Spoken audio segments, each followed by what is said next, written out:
Breaking చూస్తున్నా ఇటీవల కాలంలో వరుసగా కలకలం రేపుతున్న డిజిటల్ అరెస్టులపై సుప్రీంకోర్టు ఆగ్రహం వ్యక్తం చేసింది. ఈ డిజిటల్ అరెస్ట్ స్కాములపై దర్యాప్తు చేయాలని సీబీఐను సుప్రీం ఆదేశించింది.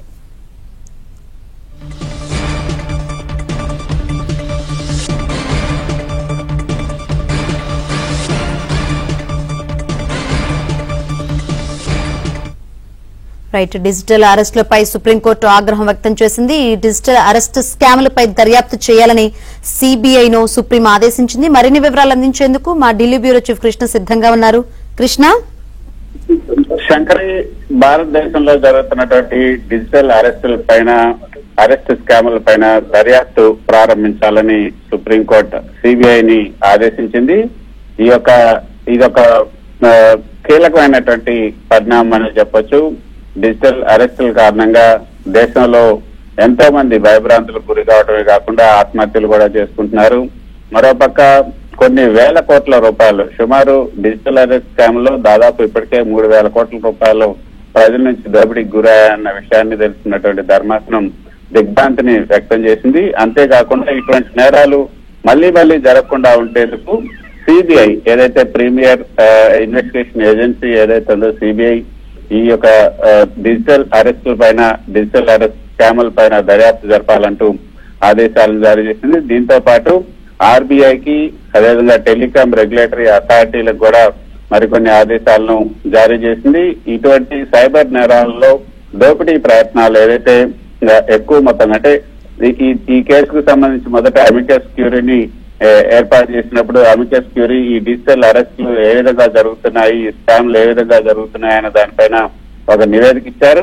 దాంట్లో ఇన్వెస్ట్మెంట్ స్కామ్లు, అదేవిధంగా పార్ట్ టైం స్కామ్లు, డిజిటల్ అరెస్ట్ స్కామ్లు అనే 3 రకాల సైబర్ నేరాలు జరుగుతున్నాయంటూ అమికస్ క్యూరీ నివేదికలో చెప్పినప్పుడు ఈ నివేదికను పరిగణలోకి తీసుకున్నటువంటి జస్టిస్ సూర్యకాంత, జస్టిస్ జయ మాల్యా బాక్సీలతో కూడినటువంటి ధర్మాసనం ఈ రోజు సిబిఐకి ప్రత్యేకంగా కొన్ని అధికారాలను ఇస్తూ దీనికి సిబిఐ ఈ స్కామ్లకు సంబంధించి మొదట డిజిటల్ అరెస్ట్ స్కాముల పైన దర్యాప్తుకు సిబిఐ అత్యంత ప్రాధాన్యత ఇవ్వాలని కూడా ధర్మాసనం ఆదేశాలను జారీ చేసింది.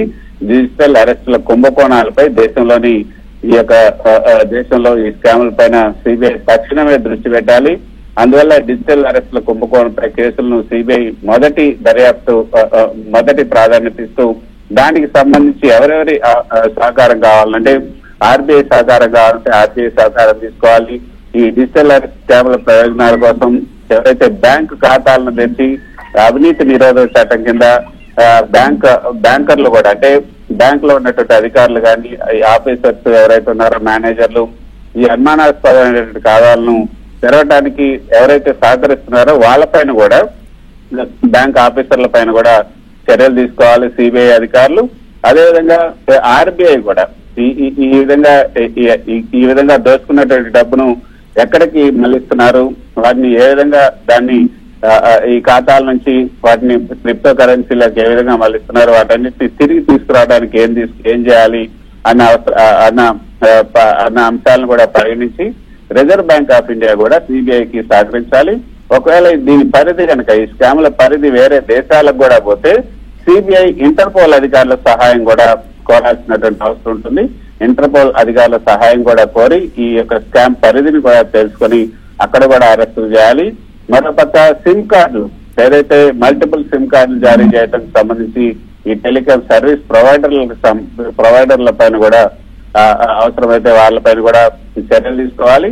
అసలు ఈ విధంగా మల్టిపుల్ సిమ్ కార్డులను దుర్వినియోగాన్ని నిరోధించడానికి టెలికాం శాఖ ఒక ప్రతిపాదనను సమర్పించాలని కూడా కోర్టు ఆదేశాలు జారీ చేసింది. మరోపక్క అన్ని రాష్ట్రాలకు కూడా సిబిఐ ఒక ప్రత్యేకమైన ఆదేశాలు ఇచ్చింది. ఈ రాష్ట్ర సైబర్ క్రైమ్ కేంద్రాలను త్వరగా ఏర్పాటు చేయాలి.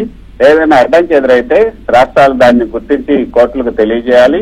ఒకవేళ ఇది ఇంటర్ స్టేట్ సమస్య అయితే ఈ డిజిటల్ అరెస్టులకు సంబంధించి సిబిఐకి అనుమతి కనుక ఇవ్వకపోతే, ఏ రాష్ట్రాలు అయితే అనుమతి ఇవ్వలేదో ఆ అనుమతి ఇవ్వనటువంటి రాష్ట్రాలు వెంటనే ఈ డిజిటల్ అరెస్టులకు సంబంధించినటువంటి కేసులను దర్యాప్తు చేసేందుకు సిబిఐ కూడా అనుమతించాలంటూ రాష్ట్రాలకు కూడా సుప్రీంకోర్టు ధర్మాసనం ఈ రోజు ప్రత్యేకమైనటువంటి ఒక ఆదేశాలను జారీ చేసింది. సో మొత్తంగా సెప్టెంబర్ 1 నుంచి సెప్టెంబర్ 16 మధ్య కాలంలో సిబిఐ, ఇంటెలిజెన్స్ బ్యూరో, న్యాయ వ్యవస్థకు సంబంధించినటువంటి అధికారులుగా నటిస్తూ ఈ స్కామర్లు సుమారు 3,000 కోట్ల రూపాయలు మోసం చేశారంటూ ఒక సీనియర్ సిటిజన్లకు సంబంధించినటువంటి జంట సుప్రీంకోర్టుకు లేఖ రాసిన తర్వాత సుమోటాగా ఈ కేసును తీసుకోవడం జరిగింది. ఒక సీనియర్ సిటిజన్ల జంట తమ నుంచి 1.5 కోట్ల రూపాయలు మోసం చేశారు డిజిటల్ స్కామ్ అంటూ రాసినటువంటి లేఖతో సుమోటాగా తీసుకుంటూ ఈ విధంగా సిబిఐకి ఆదేశాలను జారీ చేయడం జరిగింది. ఇది ఒక కీలక పరిణామం అని చెప్పొచ్చు. Shankar. Right, thank you Krishna.